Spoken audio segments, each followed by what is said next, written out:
This evening, I would like to start by giving a talk about the Four Noble Truths. The Buddha said, "My beloved sons and daughters, due to not knowing the Four Noble Truths, both you and I have traveled without rest through samsara, like a draft ox, encountering various kinds of suffering, not wanting to age, but getting old, not wanting to get sick, but getting sick, not wanting to die, but dying, not wanting to become separated from those we love, but having to separate, not wanting to encounter those we don't like, but having to encounter them, not having what we want come to fulfillment, various kinds of suffering, in short, having the five khandhas. Due to not knowing four truths, we encounter suffering." So that's what the Buddha taught. So because of not knowing the Four Noble Truths, we travel in samsara, and with every lifetime that we are born in, we age, get sick, and die. We encounter various kinds of suffering. If we want to become liberated from samsaric suffering, then we have to practice so as to know the Four Noble Truths. And this is why the Buddha taught for 45 years. The Buddha's teaching is for knowing the Four Noble Truths, starting with the first sutta of the Dhammacakkappavattana Sutta, the Sutta of the Turning of the Wheel, and including the Mahasatipatthana Sutta, which is the basis for the practice that we learn. And all of us coming here and practicing this, the method of Satipatthana, the four foundations of mindfulness, is for knowing the Four Noble Truths.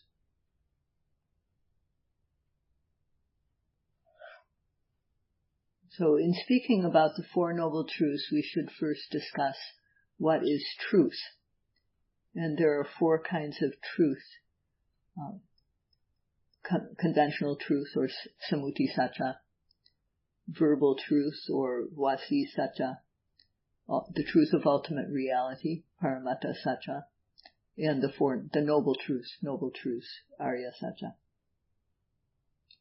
Samuti satcha, or conventional truth, is what people agree on. For example, a man dresses like this. A person who looks like this is a man. A person who looks like that is a woman. When someone who wears robes like the Sayadaws, this is a monk. And wearing robes like this is a nun. This person is my father, this is my mother, this is my brother, this is my sister. So these are all conventional truth. These are conventions that we use so that we can communicate. The second is speaking the truth, vasi satcha. This is saying what is true, not less, not more, and not a falsehood. So this is called vasi satcha, or also can be called asseveration of truth. The third is paramatta satcha, or the truth of ultimate reality. There are four kinds of ultimate reality: consciousness, or citta, concomitant mind states, or cittasikas, and matter, called rupa in Pali, and nibbana, or cessation. So these four things really exist, and therefore they're called ultimate reality, or paramatta satcha. And noble truths, or arya satcha, are the truths that make someone a noble person, or an arya. They're the truths that aryas, or noble people, know. And this is what everyone has heard about. The truth of suffering, dukkha satcha.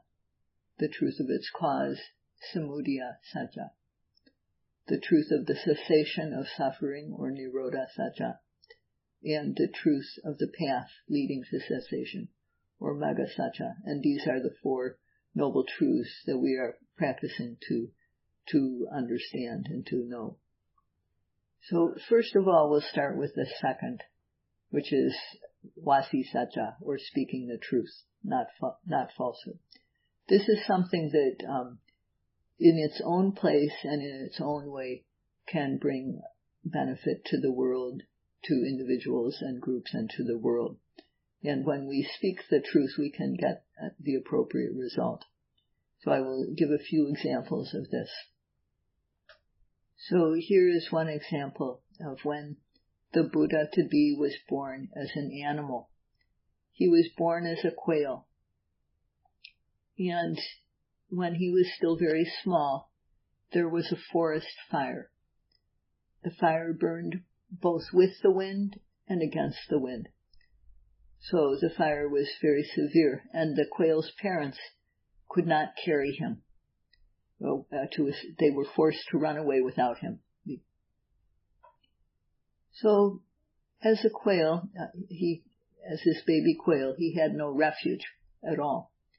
And so he reflected that in the world there is morality. He said, Ati loke sila guno satyang soche anudia. In the world there is morality, there is truth, loving kindness, and compassion.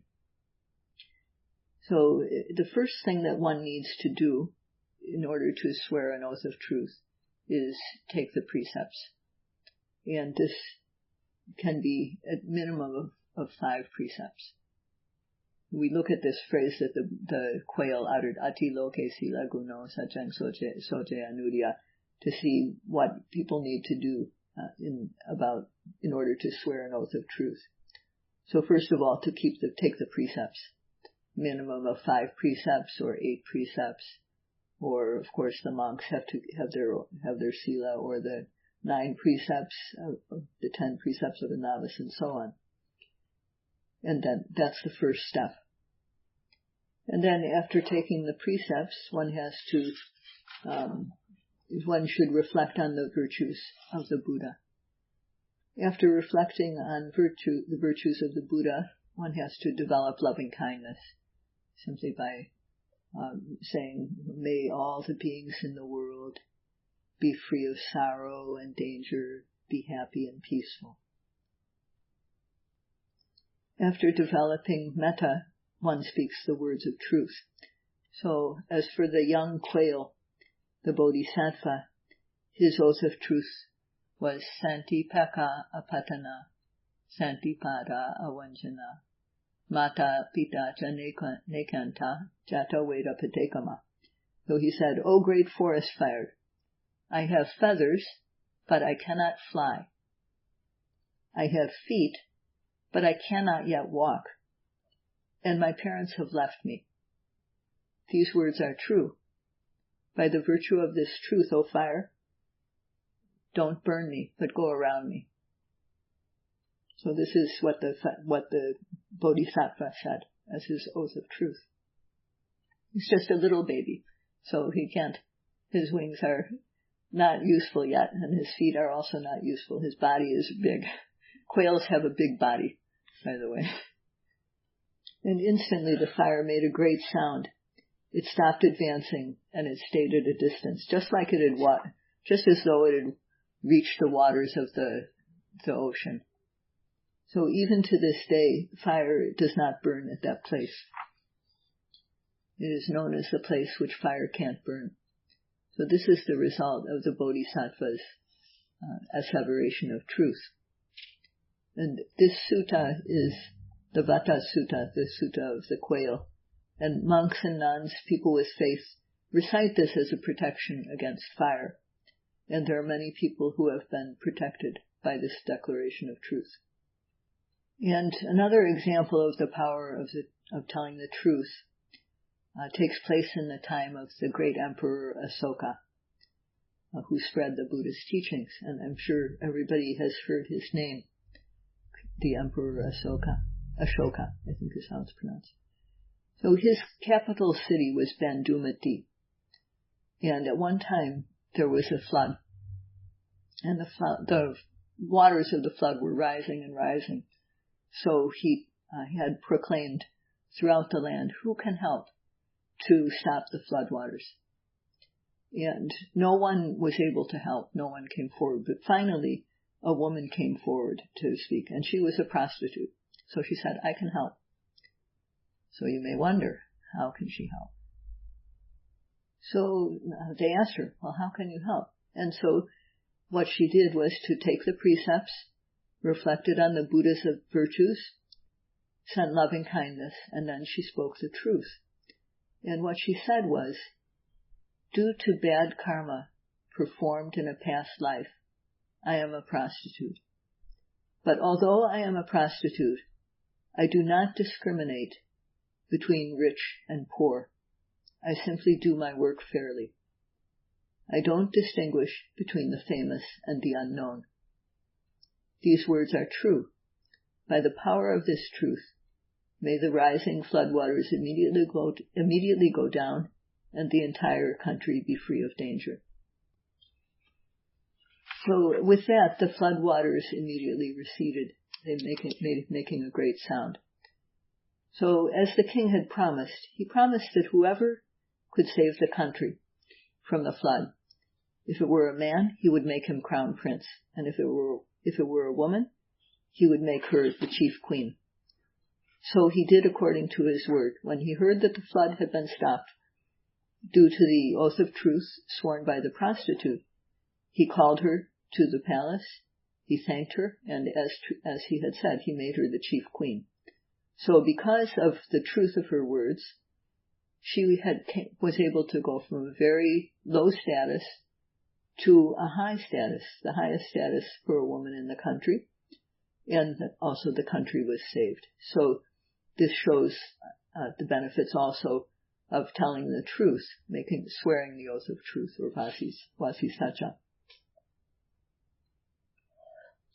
So the first story mentions the oath of truth sworn by an animal, the Bodhisattva, and then how this poor woman spoke an oath of truth. So I'm going to tell another story, which involves a family. In this family, there was a husband, a wife, and a child. And there was a hermit who lived near them, and he was giving a Dhamma talk to the couple. And because the child was just a kid, he was outside playing with a ball.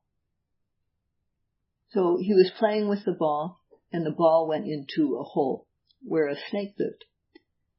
So the child reached in to the hole to get the ball, and the snake bit him. So he fell over immediately because it was a poisonous snake. And when they saw this, the hermit stopped the talk and they all went to look at the child. And the parents said, please, Bhante, please save our child. And he said, I don't have any medicine. Of course, at that time, there was no traditional snake remedy and Western medicine had not yet arrived. So the hermit said, let's swear an oath of truth. So he was the first to go. And he said, for the first 7 days of my life as a hermit, I was happy. And for the last 45 or 50 years, I haven't been happy one single day. But because you would criticize me, I just keep it to myself. I never said this to anybody. Today is the only time I have ever said this. And these words are true. By the power of this truth, may the poison inside the child subside. And at that, the child opened his eyes. So the child opened his eyes, and the hermit said, okay, this is 1/3 of the 1/3 of the truth telling. So he asked the father, please continue, please say something true.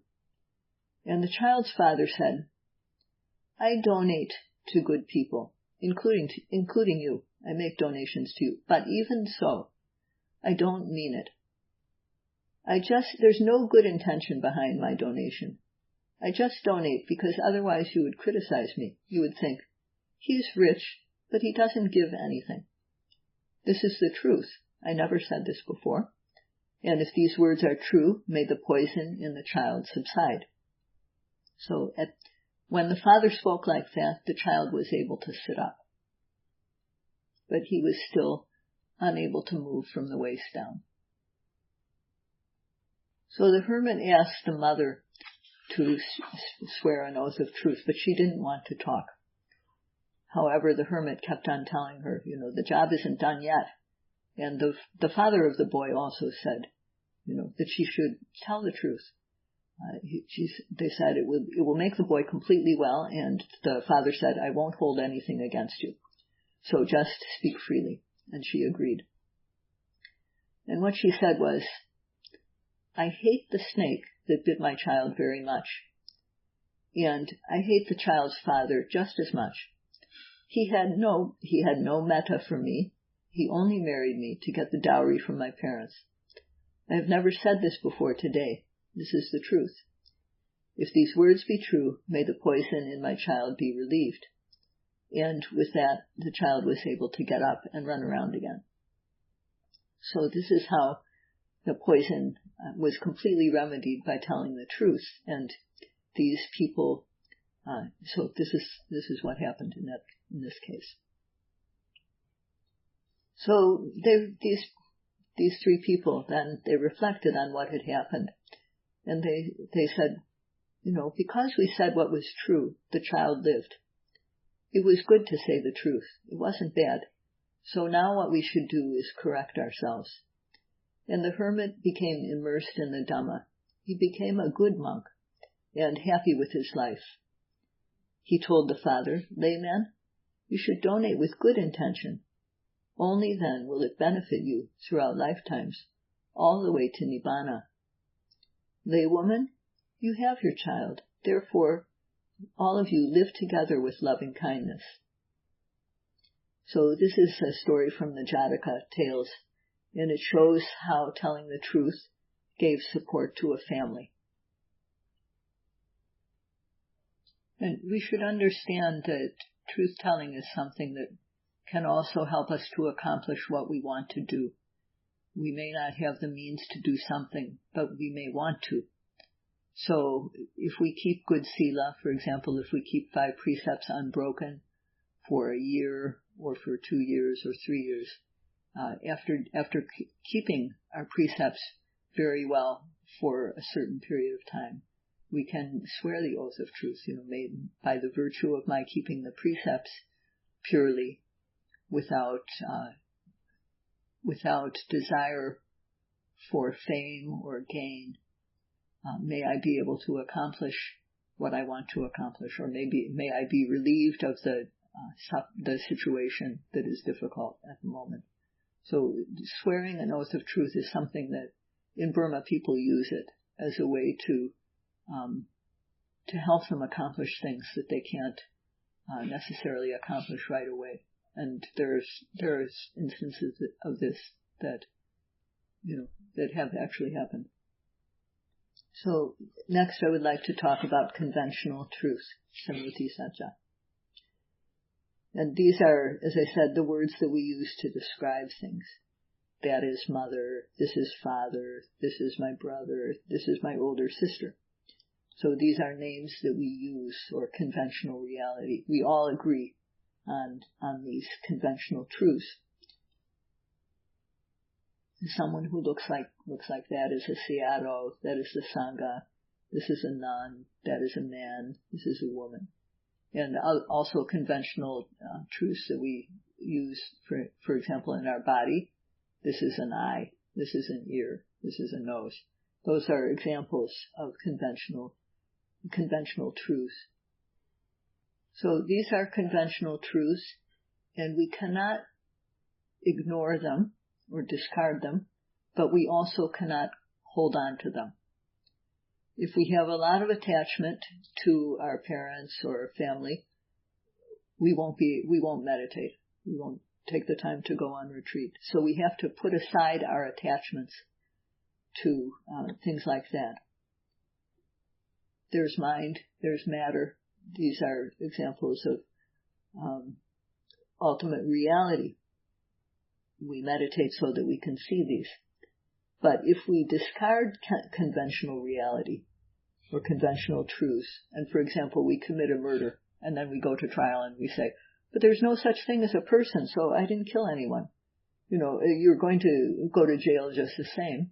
And of course, in the Buddhist context, you go to the lower realms of apaya, so the lower realms of existence. So we have to use conventional truths in the world. We can't really discard them, but we can't be attached to them either. We have to live in the world harmoniously. But when we meditate, we have to put conventional truth aside and meditate so that we can see the ultimate reality that is there. So, Paramata Satya. There are 4 kinds of ultimate reality: consciousness, or citta, concomitant mind states, or cetasikas, matter, or rupa, and cessation, or nibbana, as I mentioned these before. Consciousness, or citta, has the nature of knowing an object. When the yogis meditate, at first the mind is not calm. It goes here, it goes there. And the mind is just that which knows the object. It's not an enemy. If we observe that mind, we can realize nibbana by observing how the mind is not permanent, how it arises and disappears again and again. Every time the mind arises, there are mind states that arise together with it, called cetasikas. And examples of these are greed, or non-greed, anger, or non-anger, delusion, or non-delusion. So there are various kinds of mind states, both good and bad. And in the world, misdeeds are done because of the unwholesome mind states. Misdeeds like war, killing, murder, and so on. These are due to the mind state of anger, dosa cetasika. Every time consciousness arises, or mind arises, mind states are present. The mind leads, and the mind states follow it. If the mind is wholesome, it's because the mind states are good or wholesome. And if the mind is unwholesome consciousness, it arises due to unwholesome mind states. So we do or say bad things because of an unwholesome mind. And many situations happen in the world, such as war. These things should not happen, but they do because people cannot control the angry mind, or the greedy mind, or the confused mind. So this is the source of misdeeds. So there's mind and mind states, and then the next type of ultimate reality is matter, or rupa, like this body. This body is matter. And males have 27 kinds of matter, and so do females. So what rupa is, in short, as I've mentioned before in another talk, matter has the nature not to know. It doesn't know things. It is unstable. It changes. It doesn't stay the way you put it. When the yogis sit, they feel aches or pains, stiffness, numbness, and so on. Well, matter has the nature to ache. It has the nature to become numb, and so on.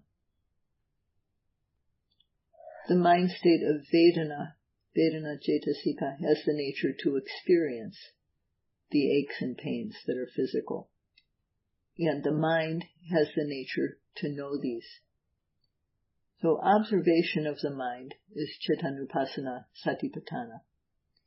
Observation of pains is Vedananupassana Satipatthana. Observation of other phenomena besides matter, the mind, and feeling is Dhammanupassana Satipatthana. Whenever there is thinking, it also has to be observed. This thinking mind is not an enemy. We have to note it so that we can know the nature of the mind, not to make it go away. And if we observe it and see how it arises and then passes away again and again, you are likely to realize Nibbana. So matter is something that expands. For example, when the abdomen rises, expands, contracts. Matter walks, it stands. And to know the truth of ultimate reality, or Paramata Satya, is to observe matter, see how it changes, and come to see its true nature, the heat, stiffness, hardness, and so on, and how these qualities, this true nature, is impermanent, suffering, and not under our control. So there's mind, or chitta, consciousness, mind states, or cetasikas, and matter. And these three can be divided into two groups, basically, mind and matter, or the mental and the physical. And in addition to these, there is nibbana, which is neither mind nor matter. It is the cessation of mind and matter. But the yogi can come to find this, the peace of nibbana. Yogis can come to realize nibbana while observing mind states, and matter. So these are the four types of ultimate reality, Paramata Satya. And this leaves us with the Four Noble Truths, Arya Satya, which is, I will have to only say in brief for tonight. I have to explain it further in tomorrow night. I'm sorry not to finish. But the truth, the mind and matter in all of us, the mind and matter in my being, the mind and matter of all the beings of the yogis, the mind and matter of all the beings in the world, is called the truth of suffering, because we are oppressed by aging, sickness, and death. The craving is the cause for suffering. It is called the truth of suffering. It is called the truth of Samudaya Satya. There is cessation of craving and suffering. This is the truth of cessation. And there is a way, this path of Satipatthana that we practice is the path leading to the cessation of craving and suffering. So may all of you, by walking this path of Satipatthana, be able to know the truth of suffering by knowing dukkha satya, the mind and matter that arises in our being continually. May you dispel the truth of craving. And by the path of practice, may you develop the path of Satipatthana, that is the path leading to cessation, and realize the peace of Nibbana.